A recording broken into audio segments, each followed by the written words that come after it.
Mike Staley writes, Dear Collider crew, we all know the success of a sequel is impacted by the positive or negative reaction to the film that preceded it. Given the negative reaction to the prequels, are you surprised that pre-sale tickets are as high as they are? And are they proof that the hatred for the prequels has in no way diminished the world's love for Star Wars? Thanks and keep bringing the fun. Well, this one is something I actually have done a 180 on. Originally, when I talked about Star Wars, and it was especially in comparison with Age of Ultron coming out, I was like, okay, well, I think Age of Ultron's going to do better because the first Avengers was such a hit. People are going to look forward to it. Star Wars is coming off their prequels. It's not going to do as well. Now I'm thinking, actually, as weird as this sounds, the prequels being bad actually helps the fact that this next Star Wars is so highly anticipated.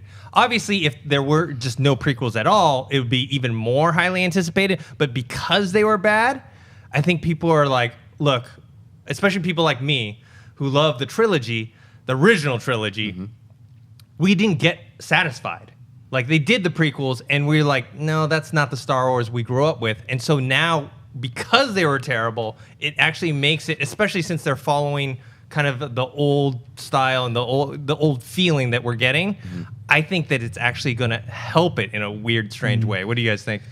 Yeah, I mean, I kind of posed this question to friends, and I said, you know, if the prequels had been amazing, would we still be so excited for 7? And I think it's what it is it's redemption, right? We're just looking for redemption. Yeah, maybe the prequels had turned off a lot of people, but I think there's been a generation basically since the last ones came out. They're now 16 years older. Yes, right? And we're ready. Redemption, it's like Ron Burgundy. Today you spell redemption, R-O-N. It's going to be... This movie has so much riding on it. There's so much redemption for the launching of the entire new franchise with the spin-offs and everything. That's what I think people are tuning in for. They're tuning in for redemption, and they're turning in for how many rumors can we start about what we saw in The Force Awakens.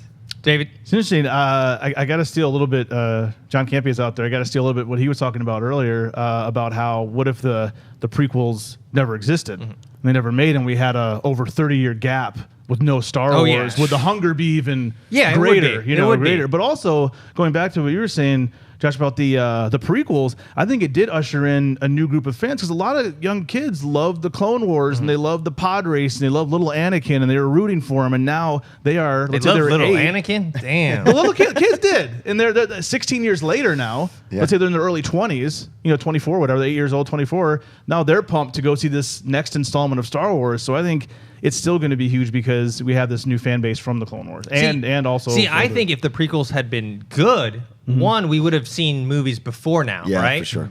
We would have seen some sort of either extension, either this kind of trilogy or before, and it wouldn't have been so long in between. And also, I think if they had been to what I was looking for, then I would have been more satisfied. And then so this episode 7 wouldn't be so like, okay, this reminds me of what that feeling I had when I had just gotten it. It was a heavyweight champion, beaten up and knocked out, right? And now he's getting back up Rocky Balboa style, and he's going to fight again. And that's what we're going to see. Because we're such hardcore fans.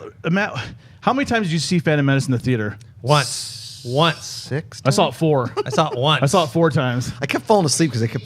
You see? I mean, you see it. Yeah, you see it. I saw it 6 times, mostly because the first 3 times I saw it so late at night, I fell asleep, so I had to keep going back and watching it. But I love the Phantom Menace. I still don't hate the Phantom Menace. Oh, Clone man. Wars, yeah. I think you've been blinded, my friend. Blinded. Listen, I'm not gonna introduce them to my parents, but I might go out with them on a movie date. You know? Yeah.